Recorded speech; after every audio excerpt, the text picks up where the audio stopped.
നമസ്കാരം. STV ന്യൂസിലേക്ക് സ്വാഗതം. പ്രധാന വാർത്തകൾ. അടിസ്ഥാന ജനവിഭാഗങ്ങളെ മുൻനിർത്തിയുള്ള വികസനമാണ് സർക്കാർ തുടർച്ചയായി നടപ്പിലാക്കുന്നതെന്ന് മുഖ്യമന്ത്രി പിണറായി വിജയൻ. സംസ്ഥാനത്തുണ്ടായ മഹാപ്രളയം, കാലവർഷക്കെടുതി, നിപ, കോവിഡ് സാഹചര്യങ്ങളെയെല്ലാം ഫലപ്രദമായി നേരിടാൻ സർക്കാരിന് കഴിഞ്ഞതായി മുഖ്യമന്ത്രി. സംസ്ഥാനത്ത് 4,56,689 പേർ ഭൂമിയുടെ അവകാശികളായെന്നും അതിദാരിദ്ര്യമുക്ത സംസ്ഥാനമെന്ന പ്രഖ്യാപനം ലോകരാജ്യങ്ങൾ അത്ഭുതത്തോടെയാണ് കണ്ടതെന്നും പിണറായി വിജയൻ. ജില്ലാതല പട്ടയമേള പാലക്കാട്ട്. പാലക്കാടിന്റെ മണ്ണിൽ ആവേശത്തിന്റെയും ആഘോഷത്തിന്റെയും വർണ്ണങ്ങൾ വാരിയെറിഞ്ഞ് മണപ്പുള്ളിക്കാവ് വേല പെയ്തിറങ്ങി. വൈകിട്ട് കോട്ടയ്ക്ക് മുന്നിൽ കരിവീരച്ചന്തം നിറഞ്ഞതോടെ പാലക്കാടിന്റെ നഗരവേല ആവേശമായി. കെട്ടുകാഴ്ചകളും ദേശവേല വരവും ആഘോഷ കാഴ്ചയ്ക്ക് മാറ്റുകൂട്ടി. മണപ്പുള്ളിക്കാവ് വേലയ്ക്കിടെ ഹൈഡ്രജൻ ബലൂൺ പൊട്ടിത്തെറിച്ചതിനെ തുടർന്ന് ആനകൾ വിരണ്ടോടി. 2 ആനകൾ സമീപത്തെ 2 സ്കൂട്ടറുകളും ഒരു വഴിയോര കച്ചവടക്കാരന്റെ വാഹനവും കടയുടെ ബോർഡുകളും തകർത്തു. ആളപായമില്ല. കേരളശ്ശേരി മണ്ഡലം കോൺഗ്രസ് കമ്മിറ്റി ഓഫീസ് തീയിട്ടതിൽ പ്രതിഷേധിച്ച് മണ്ഡലം കോൺഗ്രസ് കമ്മിറ്റിയുടെ നേതൃത്വത്തിൽ പ്രതിഷേധ മാർച്ച്. അക്രമികളെ ഉടൻ പിടികൂടണമെന്ന നേതാക്കൾ. വാർത്തകൾ വിശദമായി. അടിസ്ഥാന ജനവിഭാഗങ്ങളെ മുൻനിർത്തിയുള്ള വികസനമാണ് സർക്കാർ തുടർച്ചയായി നടപ്പിലാക്കുന്നതെന്ന് മുഖ്യമന്ത്രി പിണറായി വിജയൻ. സംസ്ഥാനത്തുണ്ടായ മഹാപ്രളയം, കാലവർഷക്കെടുതി, നിപ, കോവിഡ് സാഹചര്യങ്ങളെയെല്ലാം ഫലപ്രദമായി നേരിടാൻ സർക്കാരിന് ആയെന്നും മുഖ്യമന്ത്രി പറഞ്ഞു. സംസ്ഥാനത്ത് 4,56,689 പേർ ഭൂമിയുടെ അവകാശികളായെന്നും അതിദാരിദ്ര്യമുക്ത സംസ്ഥാനമെന്ന പ്രഖ്യാപനം ലോകരാജ്യങ്ങൾ അത്ഭുതത്തോടെയാണ് കണ്ടതെന്നും മുഖ്യമന്ത്രി പറഞ്ഞു. പാലക്കാട് ജില്ലയുടെ പട്ടയമേള ഓൺലൈനായി ഉദ്ഘാടനം ചെയ്ത് സംസാരിക്കുകയായിരുന്നു അദ്ദേഹം.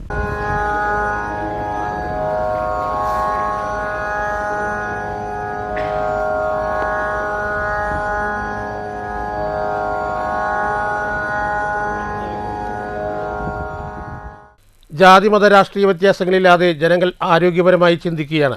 ലൈഫ് മിഷൻ മുഖേന 5 ലക്ഷം വീടുകളാണ് പൂർത്തീകരിച്ചത്. മറ്റു സംസ്ഥാനങ്ങളുമായി താരതമ്യം ചെയ്യുമ്പോൾ കേരളം വേറിട്ട് നിൽക്കുകയാണെന്നും മുഖ്യമന്ത്രി പറഞ്ഞു. സംസ്ഥാനത്തിൻ്റെ എല്ലാ മേഖലയിലും മാറ്റങ്ങളുണ്ടായി. ജനങ്ങൾക്ക് മുൻഗണന നൽകുന്ന സർക്കാരാണ് ഇപ്പോൾ ഉള്ളത്. സംസ്ഥാനത്തുണ്ടായ ഓഖി, മഹാപ്രളയം, കാലവർഷക്കെടുതി, നിപ, കോവിഡ് സാഹചര്യങ്ങളെല്ലാം ഫലപ്രദമായി നേരിടാൻ സർക്കാരിനായി. അഭിമാനകരമായ നിലയിലേക്ക് കേരളം ഉയർന്നു. അതിദാരിദ്ര്യമുക്ത സംസ്ഥാനമെന്ന പ്രഖ്യാപനം ലോകരാജ്യങ്ങൾ അത്ഭുതത്തോടെയാണ് കണ്ടത്. ഡിജിറ്റൽ റീസർവേയിലൂടെയും പട്ടയ മിഷനിലൂടെയും അവകാശരേഖകൾ ഓരോ പൗരനും ഉറപ്പാക്കുന്ന നടപടികൾ വേഗത്തിൽ പുരോഗമിക്കുകയാണെന്നും മുഖ്യമന്ത്രി കൂട്ടിച്ചേർത്തു. നമ്മുടെ നാടിന്റെ ഒരു പ്രത്യേകത എല്ലാ ജനങ്ങളിലാകെ സഹകരണവും പിന്തുണയും ലഭിക്കുന്നു. ആ സഹകരണവും പിന്തുണയും നൽകിയത് എല്ലാവരും മുൻപിലാണ് കേരളത്തിന്റെ പ്രത്യേകത. അവിടെ ജാതിമത ഭേദവും രാഷ്ട്രീയ അഭിപ്രായങ്ങളുടെ വ്യത്യാസങ്ങളും ഒന്നുമില്ലാതെ തന്നെ എല്ലാവരും സഹകരിക്കാൻ കഴിയാതെ ഇതെല്ലാം കണ്ടുകൊണ്ടിരിക്കുന്ന, ഇതിൻ്റെ തന്നെ ഭാഗമായി ജീവിക്കുന്ന ഒരു കൂട്ടം ആളുകളാണ്. അവരുടെ സന്തുലിതമായ രാഷ്ട്രീയ ലക്ഷ്യം വെച്ചുകൊണ്ട് ഇങ്ങനെയുള്ള ജനങ്ങളടക്കം തെറ്റിദ്ധരിപ്പിക്കാനാണോ എന്ന ഇതെല്ലാം തുടർ ഭരണത്തിന്റെ പ്രത്യേകതയാണ്. കാരണം പട്ടയ വിതരണം എന്നത് ഒരു തുടർ പ്രക്രിയയാണ്. 13 കുടുംബങ്ങളിൽ ആ കുടുംബങ്ങൾക്ക് റവന്യൂ ഭൂമിയുടെ പട്ടയവും ലഭ്യമാക്കാൻ കഴിയും. സംസ്ഥാനത്ത് റവന്യൂ വകുപ്പുമായി ബന്ധപ്പെട്ട ഒട്ടേറെ പ്രശ്നങ്ങൾ പരിഹരിക്കാൻ സർക്കാരിന് സാധിച്ചെന്ന് റവന്യൂ ഭവന നിർമ്മാണ വകുപ്പ് മന്ത്രി കെ രാജൻ പറഞ്ഞു.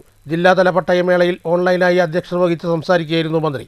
ഗവൺമെന്റ് അധികാരത്തിൽ വന്ന് 10 വർഷം തികയുമ്പോൾ സംസ്ഥാനത്ത് പട്ടയവിതരണ കണക്കിൽ വലിയ ഉയർച്ചയുണ്ടായി. റവന്യൂ വകുപ്പിന്റെ ഒരു അവകാശങ്ങളും ആസ്വദിക്കാൻ സാധിക്കാത്ത 567 വനഗ്രാമങ്ങളിലെ 16,107 വനാവകാശ രേഖകളിൽ പൂർണ്ണമായും റവന്യൂ ഗ്രാമങ്ങളാക്കാനുള്ള നടപടികൾക്ക് നേതൃത്വം വഹിക്കാൻ സർക്കാരിന് കഴിഞ്ഞെന്നും മന്ത്രി കൂട്ടിച്ചേർത്തു. ഭൂമിയുടെ കൈവശക്കാർ അർഹതപ്പെട്ടവരാണെങ്കിൽ അവർക്കെല്ലാം പട്ടയം നൽകണമെന്നാണ് ഈ സർക്കാരിൻ്റെ നയമെന്ന് വൈദ്യുതി വകുപ്പ് മന്ത്രി കെ കൃഷ്ണൻകുട്ടി പറഞ്ഞു. ജില്ലാതല പട്ടയ വിതരണം നിർവഹിച്ച് സംസാരിക്കുകയായിരുന്നു അദ്ദേഹം. ഭൂരഹിതർ ഇല്ലാത്ത കേരളം എന്നത് ഒരു രാഷ്ട്രീയ മുദ്രാവാക്യം മാത്രമല്ല, ഒരു ഭരണ ദൗത്യമാണെന്നും അതിൻ്റെ ഭാഗമായാണ് പട്ടയ മിഷൻ ആരംഭിച്ചതെന്നും മന്ത്രി പറഞ്ഞു. വികസനമെന്നാൽ റോഡും കെട്ടിടവും മാത്രം ഉൾപ്പെടുന്നതല്ലെന്നും ഒരു ദരിദ്ര കുടുംബം സ്വന്തം ഭൂമിയിൽ നിൽക്കുന്ന നിമിഷമാണ് യഥാർത്ഥ വികസനമെന്നും മന്ത്രി കൂട്ടിച്ചേർത്തു. മുണ്ടൂർ എബ്രാസൻ കൺവെൻഷൻ സെന്ററിൽ നടന്ന ജില്ലാതല പട്ടയമേളയിൽ ജില്ലാ collector MS Madhavikutty, RDO K Manikandan എന്നിവർ സംസാരിച്ചു. മുണ്ടൂർ ഗ്രാമപഞ്ചായത്ത് പ്രസിഡന്റ് TK രാമദാസ്, ഗ്രാമപഞ്ചായത്ത് അംഗം MK Saraswathi, LR deputy collector S Sreejith, RR deputy collector SS Alfa, വിവിധ രാഷ്ട്രീയ കക്ഷി പ്രതിനിധികൾ, റവന്യൂ വകുപ്പ് ഉദ്യോഗസ്ഥർ തുടങ്ങിയവർ പങ്കെടുത്തു. News bureau, Palakkad. പാലക്കാടിന്റെ മണ്ണിൽ ആവേശത്തിന്റെയും ആഘോഷത്തിന്റെയും വർണ്ണങ്ങൾ വാരിയെറിഞ്ഞ് മണപ്പുള്ളിക്കാവ് വേല പെയ്തിറങ്ങി. വൈകിട്ട് കോട്ടയ്ക്ക് മുന്നിൽ കരിവീര ചന്തം നിറഞ്ഞതോടെ പാലക്കാടിന്റെ നഗരവേല ആവേശമായി. കെട്ടുകാഴ്ചകളും ദേശവേല വരവും ആഘോഷക്കാഴ്ചയ്ക്ക് മാറ്റുകൂട്ടി. പാലക്കാടിന്റെ നഗരവേല കാഴ്ചയ്ക്കായി ഉച്ചയ്ക്ക് ശേഷം മുതൽ കോട്ടമൈതാനത്ത് ആളുകളും കച്ചവടക്കാരും ഒരുങ്ങി നിന്നു. വൈകിട്ട് 5 മണിയോടുകൂടി ചന്തം ചാർത്തിയ ഗജവീരന്മാർ എത്തി. പിന്നീട് മുന്നിൽ ശംഖുനാഥം മുഴങ്ങി, പഞ്ചവാദ്യം ആരംഭിച്ചു. പിന്നെ 15 ആനപ്പുറത്ത് വർണ്ണക്കുടകളുമായി കിഴക്കേയാക്കര ദേശത്തിൻ്റെ 15 ഗജവീരന്മാരുടെ എഴുന്നള്ളത്ത് അവസാനിച്ചതും കോട്ടമൈതാനത്തിൻ്റെ 3 ഭാഗങ്ങളിൽ നിന്നായി വടക്കന്തറ, കൊപ്പം, പടിഞ്ഞാറേയാക്കര ദേശങ്ങളുടെ എഴുന്നള്ളത്ത് എത്തി. 3 ദേശങ്ങളിൽ നിന്നായി 9 ഗജവീരന്മാർ കോട്ടമൈതാനത്തിനകത്ത് അണിനിരുന്നതോടെ പാലക്കാടിൻ്റെ ഉത്സവം മഴവില്ലഴകായി. ശേഷം 17ലധികം ഉപദേശങ്ങളുടെ വേലവരവിനുള്ള സമയമായി. തമ്പോല വാദ്യവും ബാൻഡ് വാദ്യവും വണ്ടിവേഷവും പൂക്കാപടിയും തട്ടിന്മേൽ കൂത്തും ശിങ്കാരിമേളവും പ്രാചീന കലാരൂപവും വേഷവിധാനവും നഗരവേലയുടെ കാഴ്ചകൾക്ക് വർണ്ണക്കൊഴുപ്പേകി.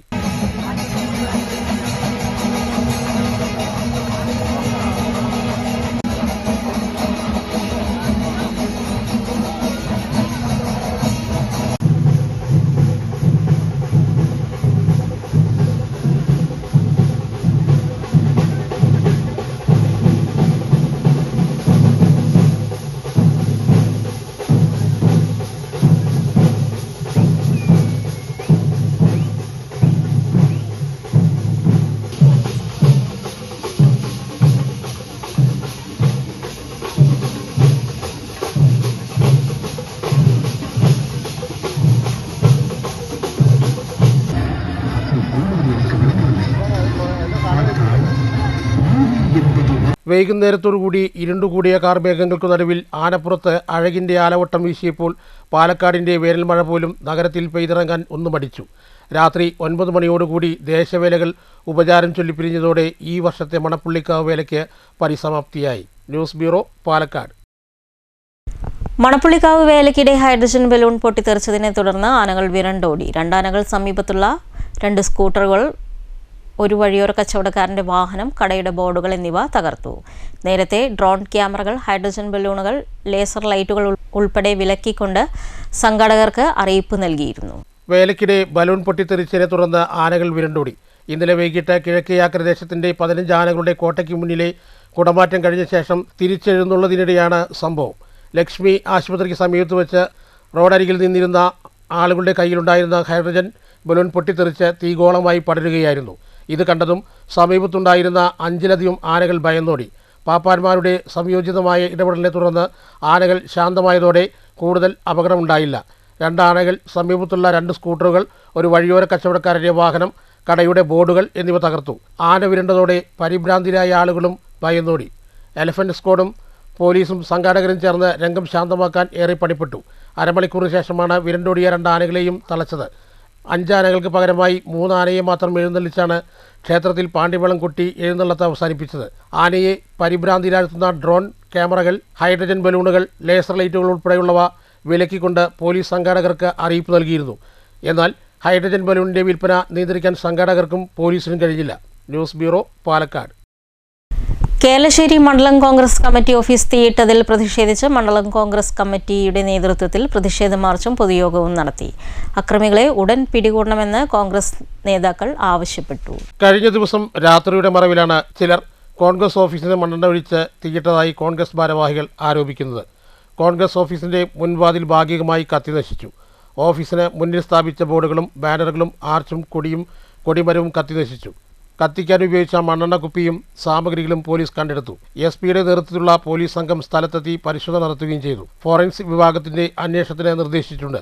അക്രമികളെ ഉടൻ പിടികൂടണമെന്ന് കോൺഗ്രസ് നേതാക്കൾ ആവശ്യപ്പെട്ടു. സംഭവം അറിഞ്ഞ ഉടൻ block Congress president P. Vinayan master, DCC general secretary CN Sivadasan, KR Manuprasad, PS Saleem, Keralassery മണ്ഡലം president KA Shajahan, Rajeev master തുടങ്ങിയവർ സ്ഥലം സന്ദർശിച്ചു. ഇതിനെതിരെ വൈകിട്ട് കേരളശ്ശേരിയിൽ പ്രതിഷേധ മാർച്ചും പൊതുയോഗവും നടന്നു.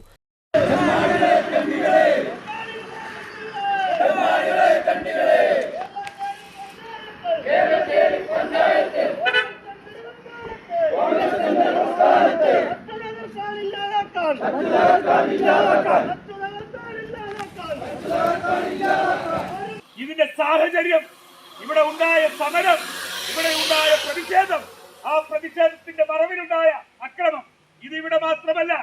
ഇന്നലെ കോങ്ങാട്ടങ്ങാടിയില് CPM-ന്റെ ഗുണ്ടകൾ, DYFI-യുടെ തെമ്മാടികൾ അഴിഞ്ഞാടിയ ചിത്രം വാട്സപ്പിലെ റീൽസായിട്ട് ഒക്കെ വരുന്നുണ്ട് സോഷ്യൽ മീഡിയയില്. VD സതീശൻ നയിക്കുന്ന പുതിയ യാത്രയുടെ ബോർഡുകളും ഫ്ലക്സുകളും കോൺഗ്രസ് സ്ഥാപിച്ച കൊടിമരങ്ങളും ഇന്നലെ കോങ്ങാട് അങ്ങാടിയിൽ നിരത്തിലൂടെ വലിച്ചടച്ച് കോങ്ങാട് ബസ് സ്റ്റാൻഡിലിട്ട് തകർത്ത് തരിപ്പടമാക്കി. ഇതുപോലെ സംസ്ഥാന വ്യാപകമായി ജില്ലയിലുടനീളം നമ്മുടെ പരിസര പഞ്ചായത്തുകളിലൊക്കെ തന്നെ CPM-ന്റെ അതിക്രമം കടന്നുകൂടുകയാണ്, അതിക്രമിച്ചു വരികയാണ്. ഇതിനെതിരെ കരുതിയിരിക്കാൻ ജനാധിപത്യ വിശ്വാസികൾ തയ്യാറാകണമെന്നും ഇതിന്റെ അക്രമികളെ കണ്ടെത്താൻ പോലീസ് ആവശ്യമായ നടപടികൾ സ്വീകരിക്കണമെന്നും ആവശ്യപ്പെട്ടുകൊണ്ട് ഈ പ്രതിഷേധ സംഗമത്തിൽ പങ്കെടുത്ത മുഴുവൻ കോൺഗ്രസിന്റെ ചുണക്കുട്ടികളെയും അഭിവാദ്യം ചെയ്തുകൊണ്ട് നിർത്തുന്നു. KPCC general secretary KA Thulasi teacher ഉദ്ഘാടനം ചെയ്തു. കോൺഗ്രസ് ജില്ലാ ജനറൽ സെക്രട്ടറി CN ശിവദാസൻ, മണ്ഡലം president CS Shajahan, Parali block Congress president C Vinayan master, മണ്ഡലം പ്രസിഡന്റുമാരായ Achuthankutty, Sakkariya Mannur, CR Balasubramanian, DCC secretary KM Abdul Sathar എന്നിവർ സംസാരിച്ചു. News bureau, Pathiripala.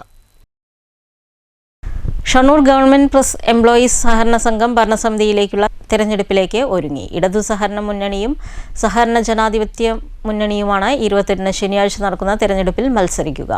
വലിയ രാഷ്ട്രീയ പോരാട്ടമായാണ് ഈ തെരഞ്ഞെടുപ്പിനെ കാണുന്നതെന്ന് യൂണിയൻ നേതാക്കൾ പറഞ്ഞു. ഷൊർണൂർ ഗവൺമെന്റ് പ്രസ് എംപ്ലോയീസ് സഹകരണ സംഘം ഭരണസമിതിയുടെ തെരഞ്ഞെടുപ്പിലേക്കായി ഒരുക്കങ്ങൾ പൂർത്തിയായി. ശനിയാഴ്ച രാവിലെ 10 മണി മുതൽ വൈകിട്ട് 5 വരെ സഹകരണ സംഘം ഹാളിലാണ് തെരഞ്ഞെടുപ്പ് നടക്കുക. ഒറ്റപ്പാലം കോഓപ്പറേറ്റീവ് രജിസ്ട്രാർ ജയനാണ് ഭരണാധികാരി. CITU NGO യൂണിയൻ AITUC ഉൾപ്പെടുന്ന ഇടത് സഹകരണ മുന്നണിയും INTUC NGOA KGOU എന്നിവ ഉൾപ്പെടുന്ന സഹകരണ ജനാധിപത്യ മുന്നണിയുമാണ് മത്സരരംഗത്തുള്ളത്. ജനറൽ വിഭാഗത്തിൽ 5 പേരും വനിതാ സംവരണം 2 പേരും SC/ST സംവരണത്തിലേക്ക് ഒരാളും നിക്ഷേപം വിഭാഗത്തിലേക്ക് ഒരാളും 40 വയസ്സിൽ താഴെയുള്ള പൊതുവിഭാഗത്തിലേക്ക് ഒരാളും 40 വയസ്സിൽ താഴെയുള്ള വനിതാ വിഭാഗത്തിലേക്ക് ഒരാളും ഉൾപ്പെടെ ആകെ 11 വിഭാഗങ്ങളിലേക്കാണ് മത്സരങ്ങൾ നടക്കുക. ഇരു വിഭാഗങ്ങളിലെയും സ്ഥാനാർത്ഥികളുടെ ഫ്ലെക്സും മറ്റു തോരണങ്ങളുമെല്ലാം കോമ്പൗണ്ടിൽ അലങ്കരിച്ചു കഴിഞ്ഞു. 2004 മുതൽ തുടർച്ചയായി 25 വർഷക്കാലം സ്ഥാപനം ഇടത് സഹകരണ മുന്നണിയാണ് ഭരിച്ചുവരുന്നത്. വലിയ രാഷ്ട്രീയ പോരാട്ടമായാണ് ഈ തെരഞ്ഞെടുപ്പിനെ കാണുന്നതെന്നും വീണ്ടും ഭരണം നിലനിർത്തുമെന്നും മുന്നണി ഭാരവാഹികൾ പറഞ്ഞു. ഷൊർണൂർ ഗവൺമെന്റ് പ്രസ് സഹകരണ സംഘത്തിൻ്റെ തെരഞ്ഞെടുപ്പ് നാളെ, അതായത് 28-ാം തീയതി രാവിലെ 10 മണി മുതൽ 5 മണി വരെ ഷൊർണൂർ സഹകരണ സംഘം ഹാളിൽ വെച്ച് നടക്കുകയാണ്. വലിയ ഒരു രാഷ്ട്രീയ പോരാട്ടമായിട്ടാണ് ഈ തെരഞ്ഞെടുപ്പിനെ എല്ലാവരും കാണുന്നത്. 1988-ൽ സ്ഥാപിക്കപ്പെട്ട സഹകരണ സംഘമാണ് ഷൊർണൂർ സഹകരണ സംഘം. എല്ലാവരും എല്ലാ സുഹൃത്തുക്കളും കക്ഷി രാഷ്ട്രീയത്തിന് അതീതമായിട്ട്, സംഘടനയ്ക്ക് അതീതമായിട്ട് ഇടതുപക്ഷം തന്നെ വരണം എന്ന നിശ്ചയദാർഢ്യത്തോടെ നിൽക്കുകയാണ്. നാളത്തെ തെരഞ്ഞെടുപ്പ് ഒരു സാങ്കേതിക തെരഞ്ഞെടുപ്പ് മാത്രമായിട്ടാണ് കണക്കാക്കുന്നത്. തീർച്ചയായിട്ടും ഇടതുപക്ഷം തന്നെ വരും. ഈ സഹകരണ സംഘം കൂടുതൽ അഭിവൃദ്ധിയിലേക്ക് പോകും എന്നുള്ള കാര്യത്തിൽ യാതൊരു സംശയവും. വലിയ ആത്മവിശ്വാസത്തിലാണ് ഇരു മുന്നണികളും. ഭരണം തിരിച്ചുപിടിക്കാനുള്ള വലിയ പരിശ്രമത്തിലാണ് സഹകരണ ജനാധിപത്യ മുന്നണി. News centre, Shoranur. ഖരമാലിന്യ സംസ്കരണത്തിന്റെ കാര്യത്തിൽ കേരളം സ്വയം പര്യാപ്തത കൈവരിച്ചുവെന്ന് മന്ത്രി MB രാജേഷ്. തൃശൂർ മുളങ്കുന്നത്തുകാവ് കില ഹെഡ് ഓഫീസിൽ നിർമ്മിക്കുന്ന 2 ദ്രവ മാലിന്യ സംസ്കരണ പ്ലാന്റുകളുടെ നിർമ്മാണോദ്ഘാടനം നിർവഹിച്ച് സംസാരിക്കുകയായിരുന്നു മന്ത്രി.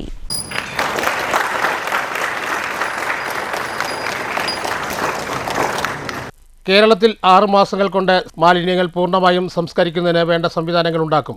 ഇതിനായി 4 മേഖലകളിലായി 4 റീജിയണൽ പ്ലാന്റുകളുടെ നിർമ്മാണം പുരോഗമിച്ചു വരികയാണെന്നും 6 മാസങ്ങൾ കൊണ്ട് ഇതിൻ്റെ നിർമ്മാണം പൂർത്തീകരിക്കുമെന്നും മാലിന്യ നിർമ്മാർജ്ജന കാര്യത്തിൽ കില മാതൃകയാണെന്നും മന്ത്രി കൂട്ടിച്ചേർത്തു. നമ്മുടെ നാട്ടിൽ ഏറ്റവും ബുദ്ധിമുട്ടുണ്ടായിരുന്ന കാര്യം മാലിന്യ സംസ്കരണ പ്ലാന്റ് വയ്ക്കലാണ്. ഞാൻ വിചാരിക്കുന്നത് കേരളത്തിൽ ഏറ്റവും കൂടുതൽ മാലിന്യ സംസ്കരണ പ്ലാന്റിന്റെ നിർമ്മാണോദ്ഘാടനവും പൂർത്തീകരണോദ്ഘാടനവും നടത്തിയ മന്ത്രിയായിരിക്കും. അതിൽ വലിയ സംതൃപ്തിയുണ്ട്. അപ്പൊ നമുക്ക് ഖരമാലിന്യ സംസ്കരണത്തിന്റെ കാര്യത്തിൽ ഏറെക്കുറെ നമ്മൾ സ്വയം പര്യാപ്തത കൈവരിച്ചു. ഹരിതകർമ്മസേന ജൈവമാലിന്യം വീടുകളിൽ നിന്ന് ശേഖരിക്കുന്നുണ്ട്. ഒരു ഘട്ടത്തിൽ നമ്മൾ 98% വരെ എത്തി. ഇപ്പോൾ 90% ആയിട്ട് കുറഞ്ഞിട്ടുണ്ടെങ്കിലും ഈ തെരഞ്ഞെടുപ്പൊക്കെ കഴിഞ്ഞാൽ നമുക്ക് വീണ്ടും അത് ഉയർത്താവുന്നതേ ഉള്ളൂ. അതൊരു ലോകത്തിലെ ഏറ്റവും വലിയ ക്ലൈമറ്റ് ആക്ഷൻ എന്നാണ് ഒരു പരിസ്ഥിതി പ്രവർത്തകൻ അതിനെ വിശേഷിപ്പിച്ചത്. അതിന്റെ പ്രാധാന്യം ലോകത്തിന്റെ മുമ്പിൽ നമുക്ക് വേണ്ടത്ര അവതരിപ്പിക്കാൻ പറ്റിയിട്ടില്ല എന്നും പറഞ്ഞു. കാരണം ഹരിതകർമ്മസേന കഴിഞ്ഞ വർഷം ശേഖരിച്ച മാലിന്യത്തിന്റെ അളവ് ചൂണ്ടിക്കാണിച്ചാണ് അദ്ദേഹം പറഞ്ഞത് 1,52,000 ടൺ. അത്രയും ശേഖരിച്ചില്ലായിരുന്നെങ്കിൽ പുറന്തള്ളപ്പെടുമായിരുന്ന കാർബൺ ഡയോക്സൈഡ് 430 ലക്ഷം ടണ്ണാണ്. അതുകൊണ്ടാണ് ഇതിനെ ലോകത്തിലെ ഏറ്റവും വലിയ ക്ലൈമറ്റ് ആക്ഷൻ എന്ന് വിശേഷിപ്പിക്കുന്നത്. സേവ്യർ ചിറ്റൽപ്പള്ളി MLA അധ്യക്ഷത വഹിച്ചു. ജില്ലാ പഞ്ചായത്ത് പ്രസിഡന്റ് മേരി തോമസ് വിശിഷ്ടാതിഥിയായി. തദ്ദേശ സ്വയംഭരണ സ്ഥാപനങ്ങളുടെയും സംസ്ഥാന ശുചിത്വ മിഷന്റെയും സഹായത്തോടെ 97.80 ലക്ഷം രൂപ ചെലവഴിച്ചാണ് കിലയുടെ ഹെഡ് ഓഫീസ് ക്യാമ്പസിൽ ദ്രവമാലിന്യ സംസ്കരണ പ്ലാന്റുകൾ സ്ഥാപിക്കുന്നത്. News bureau, Thrissur.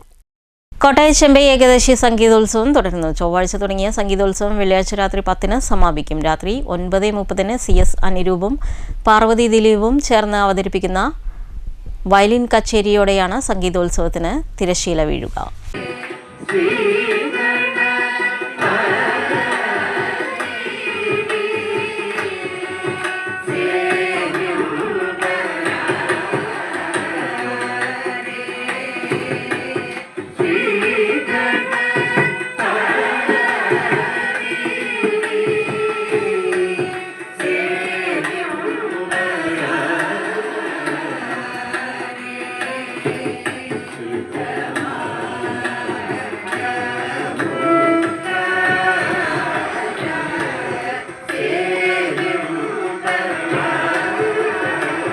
വ്യാഴാഴ്ച വൈകുന്നേരം 6-ന് നെടുമങ്ങാട് റാംമോഹൻ, മീര റാംമോഹൻ എന്നിവരുടെ സംഗീത സമ്പന്നയും സംഗീത പ്രേമികൾക്ക് ആസ്വാദകരമായിരുന്നു. ഏകാദശി ദിനമായ വെള്ളിയാഴ്ച രാവിലെ 8:30-ന് ഊഞ്ചവൃത്തി, തുടർന്ന് രാവിലെ 10-ന് നടന്ന പഞ്ചരത്ന കീർത്തനാലാപനത്തിന് നാഗരത്നം മണ്ണൂർ രാജകുമാരനുണ്ണി, വെള്ളിനേഴി സുബ്രഹ്മണ്യൻ, സുകുമാരി നരേന്ദ്രമേനോൻ, കല്ലേക്കുളകര അനിൽകുമാർ തുടങ്ങിയവർ നേതൃത്വം നൽകി. വെള്ളിയാഴ്ച വൈകുന്നേരം 6-ന് ചമ്പി രാമനാഥൻ്റെ സാക്സോഫോൺ കച്ചേരി, 7-ന് ഫാദർ പോൾ പൂവത്തിങ്കലിൻ്റെ കച്ചേരി, 7:30-ന് പ്രകാശ് ഉള്ളേരിയുടെ ഹാർമോണിയം കച്ചേരി, രാത്രി 8:30-ന് വിജയ് യേശുദാസിന്റെ കച്ചേരി, രാത്രി 9-ന് CS അനിരൂപും പാർവതി ദിലീപും ചേർന്ന് അവതരിപ്പിക്കുന്ന വയലിൻ കച്ചേരിയോടെ സംഗീതോത്സവത്തിന് തിരശ്ശീല വീഴും. News bureau, Kottayi. ദക്ഷിണ റെയിൽവേ ഷൊർണൂരിൽ മെക്കാനിക്കൽ വിഭാഗത്തിൽ സീനിയർ ടെക്നീഷ്യനായി 33 വർഷത്തെ സേവനത്തിന് ശേഷം വിരമിച്ച DREU സമുന്നത നേതാവുമായ EV ശശികുമാറിന് DREU ഷൊർണൂർ ബ്രാഞ്ചിന്റെ നേതൃത്വത്തിൽ ഊഷ്മളമായ യാത്രയയപ്പും അനുമോദന സദസ്സും സംഘടിപ്പിച്ചു. DREU കേന്ദ്ര committee vice president P. Mathew Cyriac ഉദ്ഘാടനം ചെയ്തു. Branch president T. രാജേഷ് അധ്യക്ഷത വഹിച്ചു. Secretary P. മോഹൻദാസ് സ്വാഗതം പറഞ്ഞു. DREU കേന്ദ്ര കമ്മിറ്റി നേതാക്കളായ RG Pillai, PB Anilkumar, division president P. Raghunath, DRPU division secretary R. Mani, SCFWA മേഖലാ president MK Ramachandran, secretary K. Chandran, ALRSA division working president KK Kesavan, ALGC division president K. Sujith, DREU division മുൻ treasurer P. Narayanan, assistant secretary TK Muhammad Ayub, branch treasurer Joshy Augustine എന്നിവർ ആശംസകൾ നേർന്നുകൊണ്ട് സംസാരിച്ചു. കിരൺദാസ് നന്ദിയും പറഞ്ഞു. News centre, Shoranur. പ്രധാന വാർത്തകൾ ഒരിക്കൽ കൂടി. അടിസ്ഥാന ജനവിഭാഗങ്ങളെ മുൻനിർത്തിയുള്ള വികസനമാണ് സർക്കാർ തുടർച്ചയായി നടപ്പിലാക്കുന്നതെന്ന് മുഖ്യമന്ത്രി പിണറായി വിജയൻ. സംസ്ഥാനത്തുണ്ടായ മഹാപ്രളയം, കാലവർഷക്കെടുതി, നിപ, കോവിഡ് സാഹചര്യങ്ങളെയെല്ലാം ഫലപ്രദമായി നേരിടാൻ സർക്കാരിന് കഴിഞ്ഞതായി മുഖ്യമന്ത്രി. സംസ്ഥാനത്ത് 4,56,689 പേർ ഭൂമിയുടെ അവകാശികളായെന്നും അതിദാരിദ്ര്യമുക്ത സംസ്ഥാനമെന്ന പ്രഖ്യാപനം ലോകരാജ്യങ്ങൾ അത്ഭുതത്തോടെയാണ് കണ്ടതെന്നും പിണറായി വിജയൻ. ജില്ലാതല പട്ടയമേള പാലക്കാട്ട്. പാലക്കാടിന്റെ മണ്ണിൽ ആവേശത്തിന്റെയും ആഘോഷത്തിന്റെയും വർണ്ണങ്ങൾ വാരിയെറിഞ്ഞ മണപ്പുള്ളിക്കാവ് വേല പെയ്തിറങ്ങി. വൈകിട്ട് കോട്ടയ്ക്ക് മുന്നിൽ കരിവീരച്ചന്തം നിറഞ്ഞതോടെ പാലക്കാടിന്റെ നഗരവേല ആവേശമായി. കെട്ടുകാഴ്ചകളും ദേശവേല വരവും ആഘോഷ കാഴ്ചയ്ക്ക് മാറ്റുകൂട്ടി. മണപ്പുള്ളിക്കാവ് വേലയ്ക്കിടെ ഹൈഡ്രജൻ ബലൂൺ പൊട്ടിത്തെറിച്ചതിനെ തുടർന്ന് ആനകൾ വിരണ്ടോടി. രണ്ടാനകൾ സമീപത്തെ 2 സ്കൂട്ടറുകളും ഒരു വഴിയോര കച്ചവടക്കാരന്റെ വാഹനവും കടയുടെ ബോർഡുകളും തകർത്തു. ആളപായമില്ല. കേരളശ്ശേരി മണ്ഡലം കോൺഗ്രസ് കമ്മിറ്റി ഓഫീസ് തീയിട്ടതിൽ പ്രതിഷേധിച്ച് മണ്ഡലം കോൺഗ്രസ് കമ്മിറ്റിയുടെ നേതൃത്വത്തിൽ പ്രതിഷേധ മാർച്ച്. അക്രമികളെ ഉടൻ പിടികൂടണമെന്ന നേതാക്കൾ. ഈ വാർത്താ ബുള്ളറ്റിൻ അവസാനിക്കുന്നു. അടുത്ത വാർത്ത വൈകിട്ട് 6 മണിക്ക്. നമസ്കാരം.